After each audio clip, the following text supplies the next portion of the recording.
Now entering its second year, the foreign-funded civil war in Syria continues to drag on, destabilizing the country and causing widespread violence and bloodshed. In their newly released free online ebook, War on Syria: Gateway to World War III, global research contributors Niall Bowie and Tony Cartalucci examine the roots of this conflict and its potential consequences.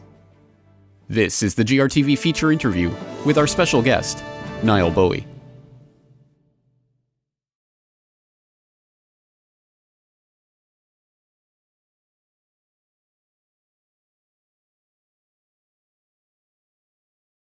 Well, if we look at what Turkey has done, and if we look at some of the reports written by the Brookings Institute, such as I believe it's called "Assessing Options for Regime Change in Syria," I think what that describes in that text, it's talking about the need to establish humanitarian corridors and safe havens for rebel groups inside Syria, and that is what I think Turkey has been working towards. Perhaps it's a case of the Erdogan government in Turkey, facing a popular backlash. I know a lot of people in that region of southeastern Turkey.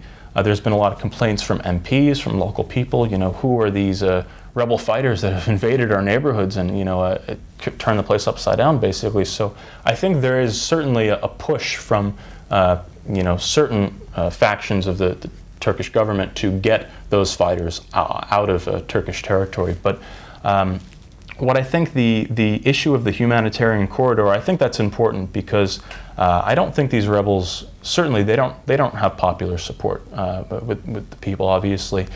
So having this humanitarian corridor will allow them to have this flow of influx of weapons coming in from Turkey, while basically allowing these groups to bolster their activities into Syria.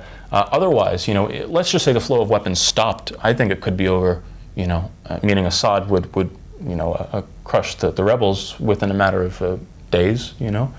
I think there is a finite amount of fighters that you will allow into that will keep flowing. So I think after 20 months now, I think this conflict is likely to draw to a close soon. But in terms of calling when things might return to normality in Syria or what form of government that might be, who knows? That's a very open question.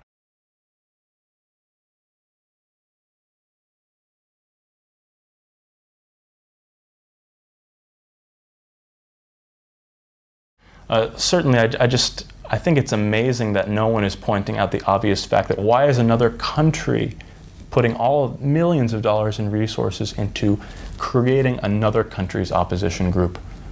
That is a very basic question that just does not make sense to me. It does not register to me. And so until people start asking that question, looking, we have this bureaucratic group of exiled Syrians who have been, in Europe for the past 20 years. Most of these guys. I believe the new leader of the Syrian opposition was a local imam who had been in Syria throughout the whole time. So that lends a little bit more credibility to it. But basically, this is the suit and tie face of what are belligerent rebel fighters.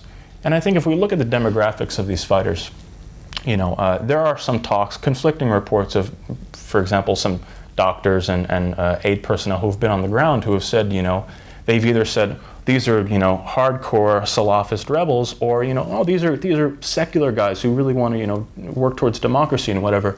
The truth is that yes, there are both. There are more progressive-minded people within the Syrian opposition who are actually fighting on the ground there.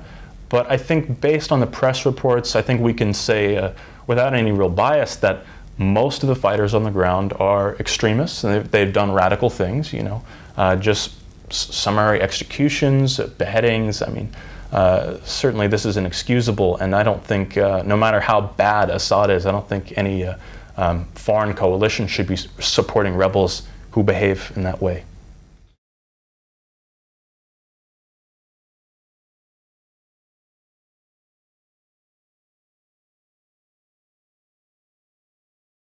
Basically, if we look at what they have contributed, the Israelis have contributed, they have lent credibility to the Syrian opposition. They have supported them. There are numerous reports of Israeli weapons being used by the Free Syrian Army and other rebel fighters. So they have certainly done their part to fuel the momentum of violence against the government in an attempt to topple it. And if we look at what Israel's stake is, and this is in the Golan Heights, the occupied region, Israel is getting 1/3 of their water resources, freshwater resources from that part of Israel, Syria, whatever you want to call it. And under Netanyahu, just recently, since this whole thing has started in Syria, has been doing exploratory, I don't know, whatever you want to call it. He's started the process which will allow Israel to start drilling for oil and gas in the Golan Heights, and this has sort of gone kind of unnoticed, while everything is happening, while everything's going on in Syria. So I think also many analysts have been starting to say this, that we know the Arab Spring was something that was only spontaneous to an extent. Foreign governments have put a lot of pressure and money into building up these movements, into making them a substantial transformative force. So what's interesting is now we're seeing Islamist governments, hostile, increasingly Islamist governments popping up around Israel.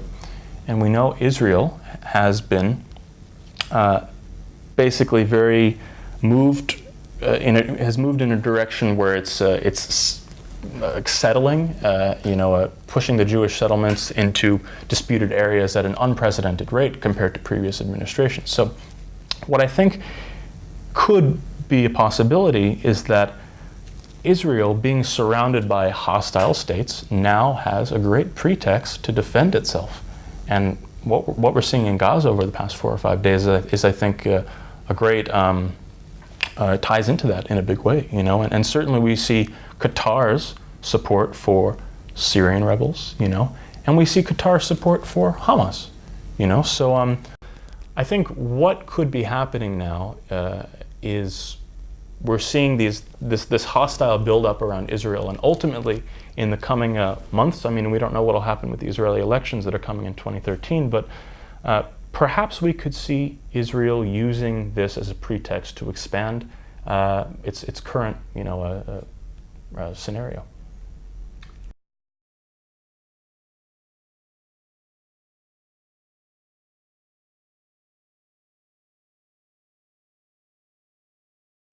All right. Well, I think in supporting as analysts, foreign analysts, I'm not going to endorse anyone. I have lots of problems with Assad's government and the way he has done things.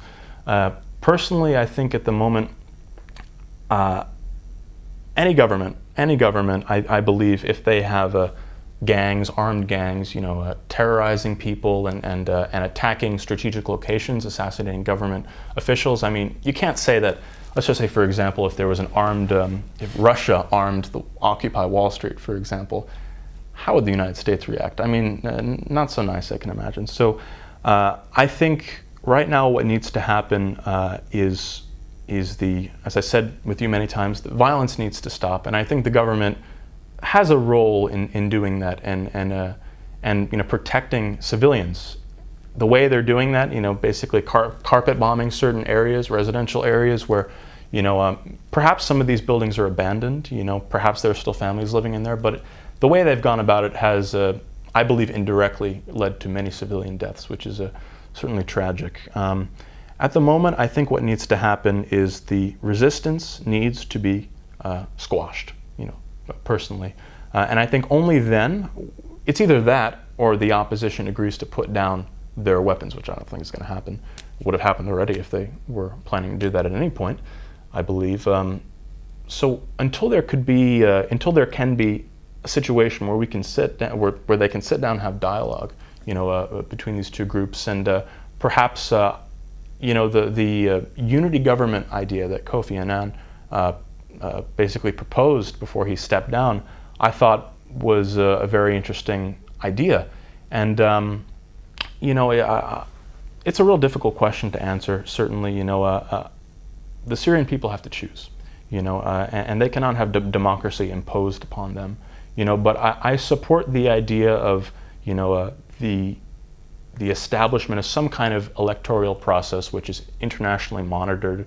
But I'm sure that would be biased in some way, against Assad, obviously. But I certainly think that the current path will lead to a very weak and unmaintainable state if I guess democracy is born through the barrel of a gun, as we've seen in Libya. And that is a great example of how this current U.S. foreign policy of democracy promotion and covert irregular warfare is a disaster.